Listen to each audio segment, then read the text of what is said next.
Welcome to Italics, television for the Italian-American experience. I'm your host, Anthony Tamburri. Women's History Month. In 2015, it is surprising to many that women have still not been granted full equality in our society. The chasm of the classic Madonna horror complex is narrowing, with increasing legislation diminishing women's rights, and pornography normalizing the mundane. In this light, we might ask, what is feminism in the current era? In a society in which the marginalized need to be or feel empowered, what signifies progress? This episode will focus on Italian-American women in the public eye. The first, a pop icon who often refers to, embraces, and sometimes seemingly desperately clings to her Italian roots, Madonna Louise Ciccone, a.k.a. Madonna. Kay Turner and Chris Cuomo will discuss the material girl in the context of Italian-Americanness. One of America's favorite voices in radio, commercials, and television, Valerie Smaldone is often a presenter at events of such caliber as the Emmys, as well as some that are decisively Italian-American, like the Columbus Day Parade. Decades as a top-rated personality have earned Miss Smaldone major accolades, as well as an esteemed place within the industry and the community. Valerie Smaldone joins Italics correspondent Lucia Grillo in our studios to talk about her multifarious career.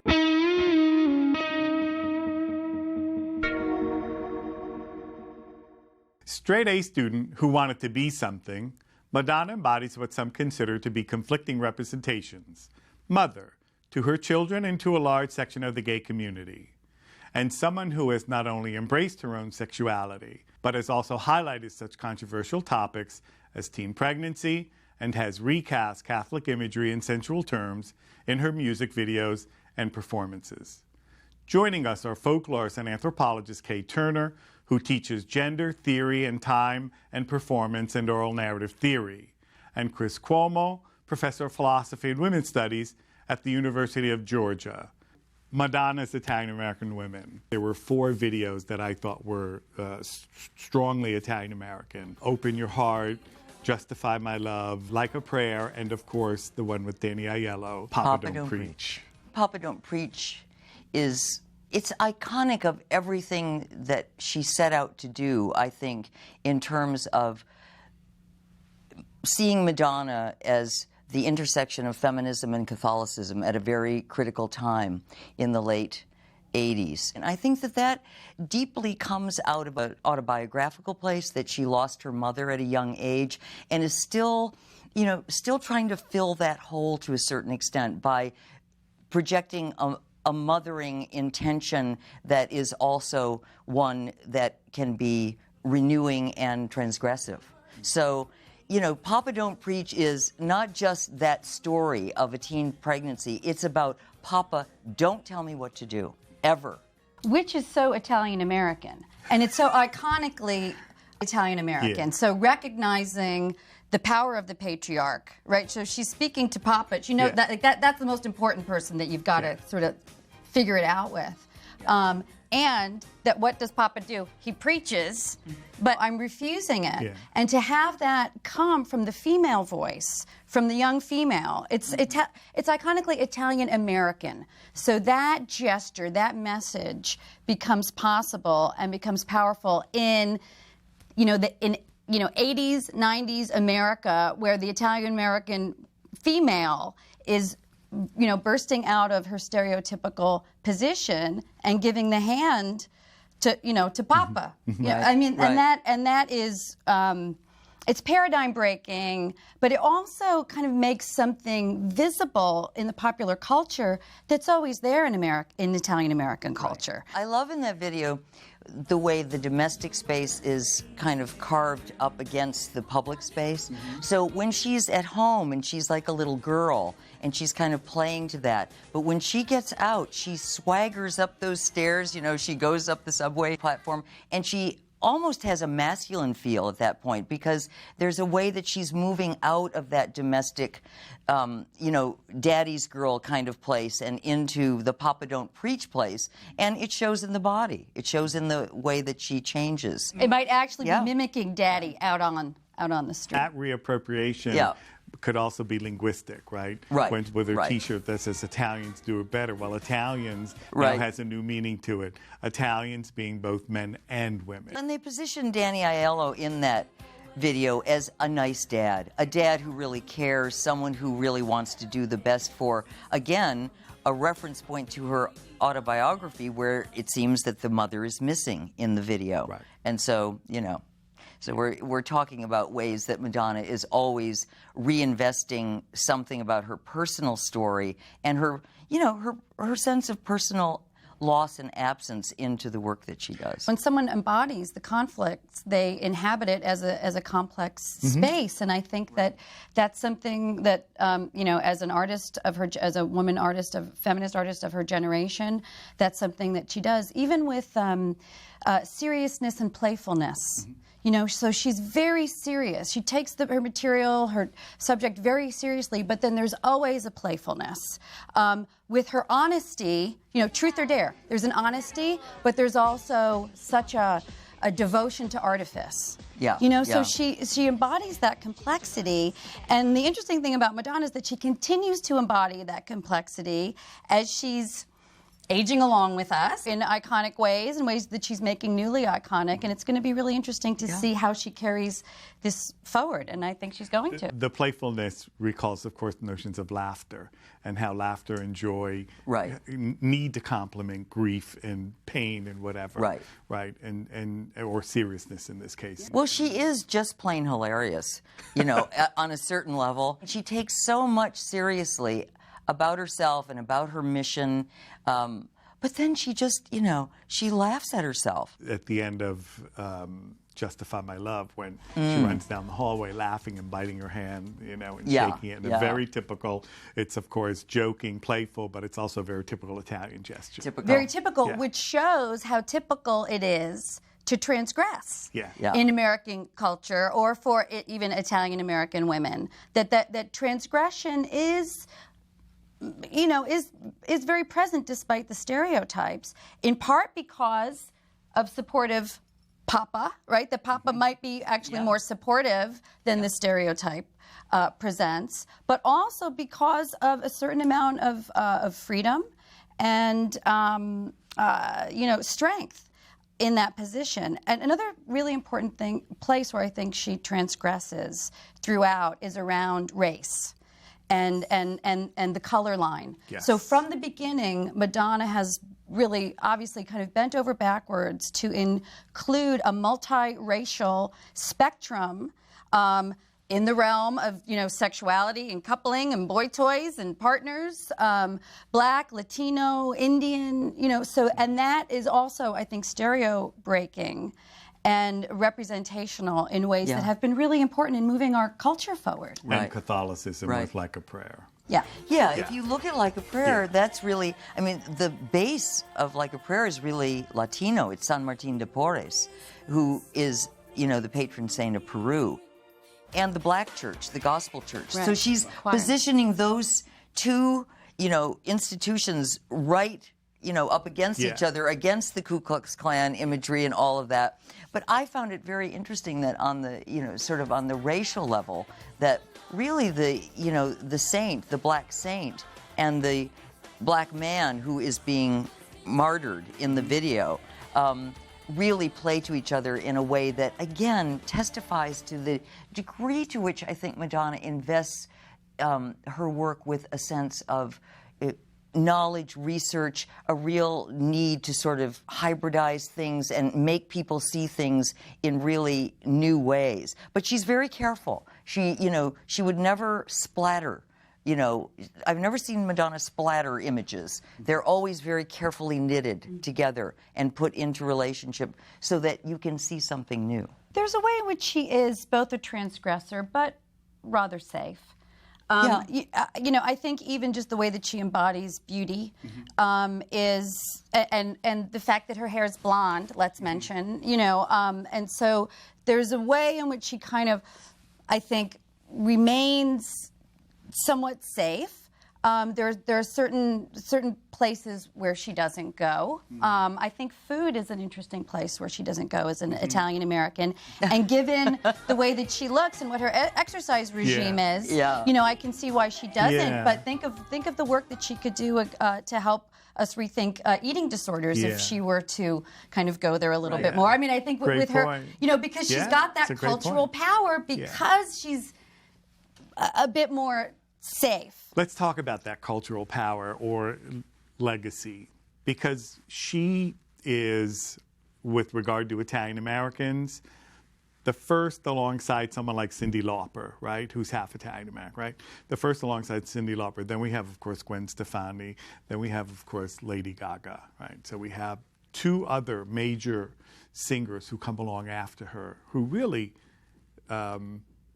modeled themselves willy-nilly, right, after Madonna. And of course, now we have Lady Gaga at the top of where Madonna was. Madonna still is there, but where Madonna was all alone, let's say 25 years ago. I don't know that they do occupy the space of Italian-American identity in that explicitly conflicted, complex way. In fact, they might be more fully assimilated into a kind of, I mean, like the roots aren't showing quite as much as, you know, as they always are with Madonna, no matter, you know, because of the eyebrow, you know, like the roots. So her presentation, like the Italianness is always showing in a way that no matter what she does, that representation is there.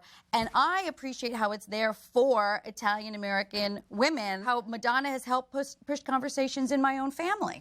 And also the exposure of skin, the exposure of the bra. When I first saw Madonna's bra, the first thing I thought of was my Sicilian grandmother ironing in her black lace bra. You know what I mean? It was like she was taking something very Italian-American, like out of the closet and into the world, like, okay, Italian women walk around in their lace bras, you know. So, and I see less of, maybe just because of the homogenization of culture, I see less of that complexity. I mean, I love these artists, but I see less complexity there. And there is less room in the culture now for that honest gesture, to get to know the artist sort of at different moments. So with someone like Lady Gaga, it's, you know, it's kind of changed. It's exciting because it's changing so fast, and but there's not you kind of, it's harder to connect with the heart and soul because of the nature of media now. I mean, if she makes her own video like Truth or Dare, that might get us kind of acquainted with her. It's like someone who you know is changing and morphing and growing, rather than, you know, what does this look like now? What does she look like now? The thing that is so brilliant about the Justify My Love video, which I go back to, you know, a lot, you know, just for my own sort of... on my iPhone. It's refreshing. It's always refreshing. But the thing that I think is so brilliant about a video that's really all about masquerade and role-playing in sex, then at the very end is about self-revelation, and revelation through an Italian gesture that kind of says, but this is the real me, and I got away with it. You know, I got away with showing you all of this, all these possibilities that I can be, but this is the real me. I see both Like a Prayer and Justify My Love very much connected because of both the sexuality, sensuality, and also the Catholicism or the religion. And we see that, I mean, there's an ecstasy that is almost orgasmic in Like a Prayer, certain moments. And then it becomes a mysticism, which is another, you know, that is the realm of Italian and Italian-American women. That it's not just the church, it's the mysticism, and that might lead you to Kabbalah, that might lead you to you know, an extreme yoga practice, because it is higher than. Yet it's still filtered through this experience unapologetically, and, you know, sort of the constant back and forth. But I think that the move, the unembarrassed move into the mysticism. Thank you. Interviewing celebrities such as Cyndi Lauper, also of Italian descent, Bryan Adams and Gloria Gaynor, in itself would be satisfying to most. In addition to an illustrious career in radio and voice work, perhaps Valerie Smaldone is imbued with the work ethic of ancestral immigrants. She is undoubtedly a Renaissance woman. Let's find out more about what makes Miss Smaldone tick. You are the ultimate multi-hyphenate. You're a digital content creator and innovator. Tell us more about what you do. You also review theater. You do a lot of things. I think I'm cursed being born under the sign of Gemini, because I've always been this person who had to do a lot of different things, related, but different things, to keep engaged in life. I don't know. So yeah, you mentioned that I do review theater. I do for a number of outlets. One of the many things I do, but I think the main focus, Lucia, is that I like to call myself a media personality, because I do a lot of podcasting, creating digital content, radio. I have a syndicated radio show in about 30 markets now, and recently back on with PBS. In fact, this month, in the month of March, I have an interview with Bryan Adams on PBS. I'm very proud of. And how did you get to this point? Did you always think that this was the path you were going to take? I think so. Since I remember 7 years old somehow, that I wanted to do something that was going to be a communicative process. And Geminis, back to Geminis, are born under the sign of communicator, interestingly enough. So whether it was going to be writing, radio, television, theater, it was communicating a story that really fascinated me. And I kind of hit all those marks, I'm happy to say. Did you grow up especially Italian-American? Yes, I would say that's true. We followed the path of many Italian-Americans, large families, getting together on Sunday with endless meals. The traditions of food, very important. Holidays, staying in touch with family, older relatives, and enjoying the fruits of the Italian culture, which would be opera, theater, dance, ballet. My parents were very focused on, we didn't go on vacations very often, but what we did do was focus on the culture here in New York, and that was amazing. We got to go to great restaurants. We were at Lincoln Center all the time, Broadway, and my parents were very focused on giving us this tremendous cultural background that I think is really important and helped my path. So they encouraged you once you declared that this is what you want to do? You had a lot of encouragement? Not necessarily. Because as we know, Italian American parents are also concerned about making money and making sure that there's stability in your life. Right. I wanted to be on the stage. That was it. I wasn't so encouraged to do that, but I was encouraged to be more in the communications field and media. My dad took me to, this is really dating me, but I don't even know what year it was. In Queens, there used to be a place called the Broadcasters Inn, and it was a radio station in a restaurant. And this poor guy, one guy would be at the controls playing some kind of music, and everybody would be eating pasta looking at him, right? But I thought, wow, that's interesting. I think I kind of like that radio business. It's sort of related to entertainment. I can do that. And literally, that's how I started. At the age of 17, I walked into the radio station at Fordham University, WFUV, probably the first day I was there, and said, how does this work? And that was it. What do you think gave you that gumption to walk in and say, this is what I want to do, I need to find out how it's done? Probably naivete. I think having a desire, and probably I was probably scared to do it, but I knew that this was a good path for me. I was a very good reader because I didn't go to, I have all these crazy stories. I didn't go to kindergarten. I refused to go to kindergarten, and my mother was mortified because she was a teacher.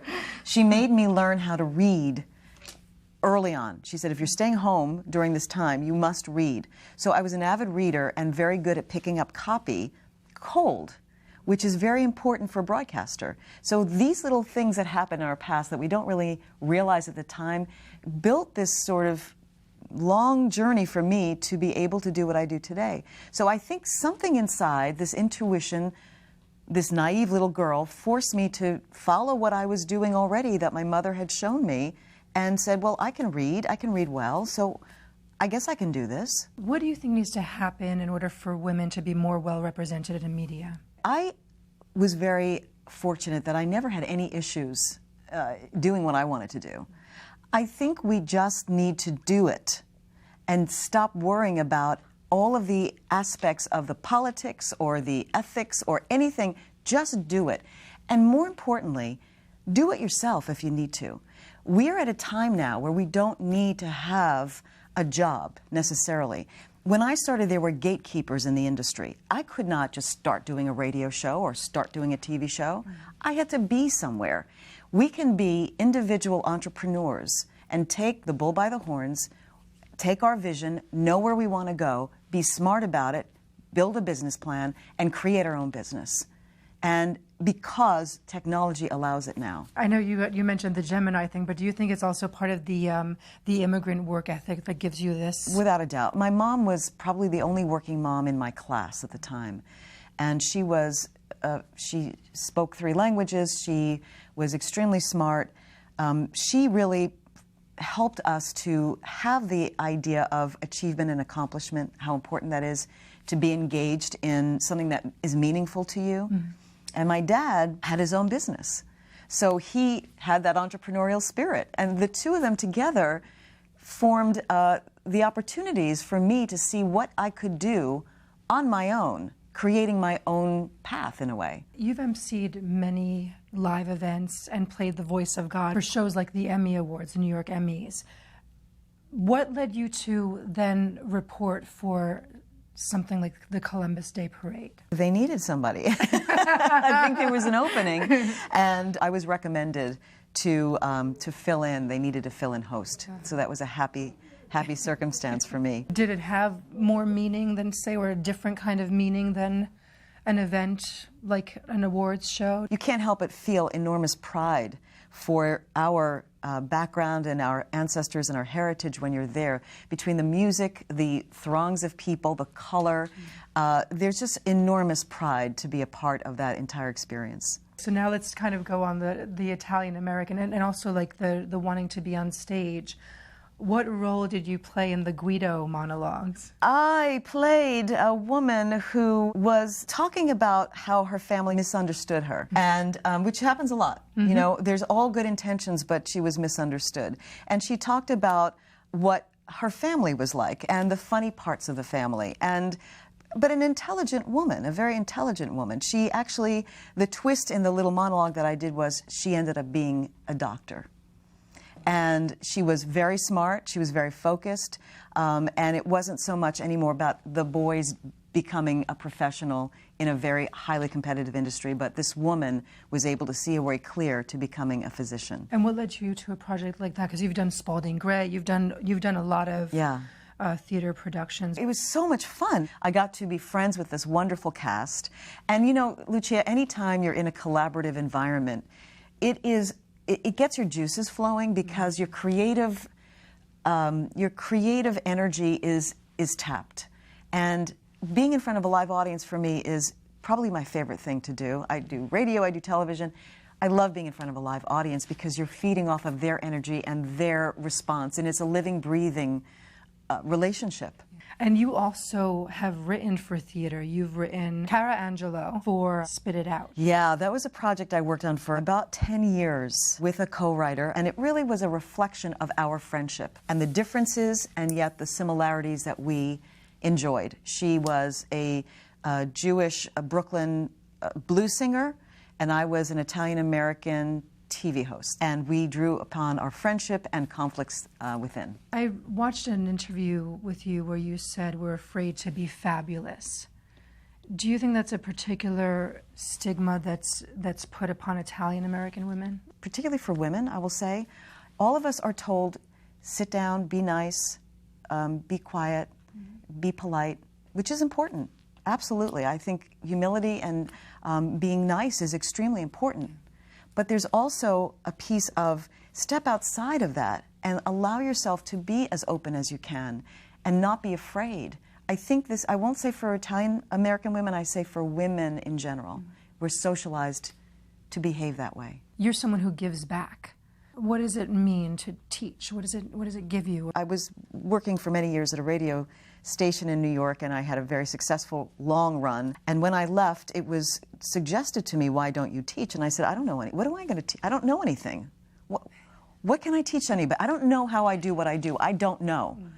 But I needed to think about it. And I started to coach individuals. It was forced upon me. I kept saying, I don't know anything. I don't know what I can teach you. A woman actually came to me and she said, I want to pay you. I said, really? You want to pay me? What do I know? And I started, she needed help with her radio show. I started to listen to her program, and I took notes, and I said, oh, yes, oh, you can fix this and this, and I know how I can help you. And I got very involved, and I started to coach her. She was my first client. From there, I started coaching other people on media presence, on interviewing skills. And then I was offered this position at School of Visual Arts, and I was terrified because it wasn't one-on-one. It was a bunch of people looking up at me, waiting for answers. And the first 2 sessions, I was exhausted. I said, I don't think I'm good at this. I'm terrible.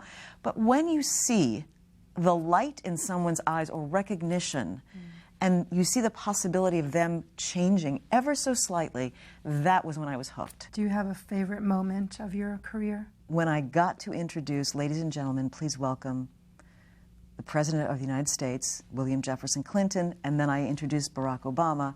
I introduced other heads of state, Hillary Clinton, Mitt Romney.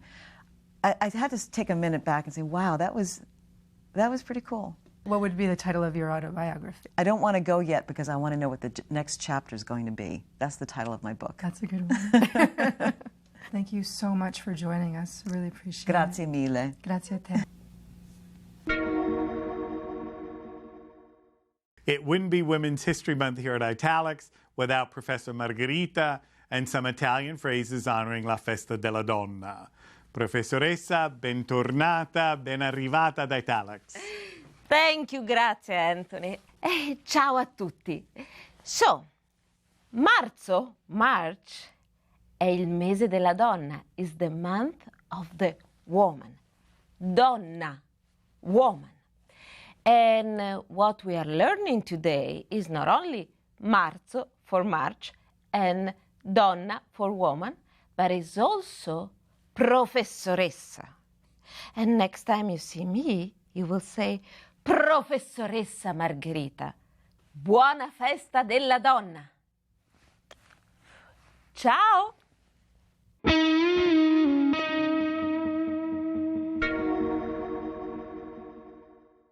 Commemorating the women killed in the Triangle Shirtwaist Factory fire in 1911, the Calandra Institute will hold a roundtable on March 26th. Find out more at qc.edu/Calandra. The Calandra Institute's conference, Bambini, Ragazzi Giovani, Children and Youth in Italy and the Italian Diaspora, offers new lines of inquiry to expand and update knowledge concerning historical and contemporary childhood and youth in Italy and amongst the diaspora and former colonial sites. The conference takes place April 24th and 25th and will be live streamed. Join the Calandra Institute on Facebook for updates. Thanks for watching this episode of Italics. Tune in to our next episode airing April 29th. Catch up on previous editions of Italics at cuny.tv/show/Italics and additional webisodes on our Italics YouTube channel, Italics TV. I'm Anthony Tamburri. Arrivederci alla prossima puntata.